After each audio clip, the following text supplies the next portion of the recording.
ఈ దేశానికి ప్రధానమంత్రి కావాలనుకుంటున్నాడు రాహుల్ గాంధీ. ప్రధాన చెఫ్ కావాలని కోరుకోవట్లేదు. మరి వాళ్ళ పబ్లిక్ రిలేషన్స్ విభాగం వాళ్ళు ఏమైనా తలతెక్క పెరిగిందేమో తెలియదు కానీ ఏదో ఎలక్షన్స్ అప్పుడు కనుక ముడ్లు గడిగి మూతులు గడిగి ముక్కు చీమిడి తీస్తే అదేదో ఓట్లు పడతాయన్న తరహాలో రాహుల్ గాంధీ గారు ఈ దేశాంట్లో ఎందుకు ప్రధానమంత్రి కావాలంటే వాళ్ళ అమ్మతో కలిసి వంట నేర్చుకున్నాడట.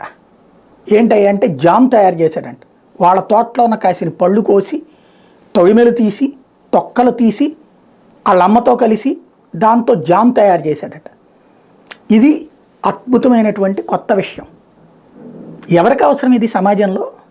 అంటే 52 ఏళ్ల తర్వాత ఆయన వంట నేర్చుకుంటున్నాడనినా? ప్రధానమంత్రి కావడానికి ఇప్పుడు నరేంద్ర మోడీ వంట నేర్చుకున్నాడా?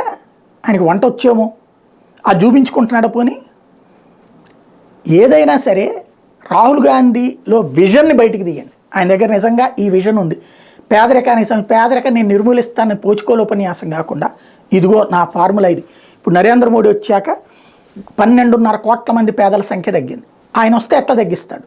ఎందుకంటే 70 ఏళ్లలో 55 ఏళ్ళు పరిపాలించినట్టు కాంగ్రెస్ పార్టీ పేదరికాన్ని కంట్రోల్ చేయలేకపోయింది. పేదలను నిర్మూలించే పరిస్థితి అయింది. ఎందుకంటే వాళ్ళు ఆత్మహత్యలు చేసుకుని. దాంట్లో ఏం మార్పు చేస్తాడు? మధ్యతరగతి బ్రతుకుల్లో ఏం మార్పు చేస్తాడు? దేశాభివృద్ధిలో ఏం మార్పు చేస్తాడు?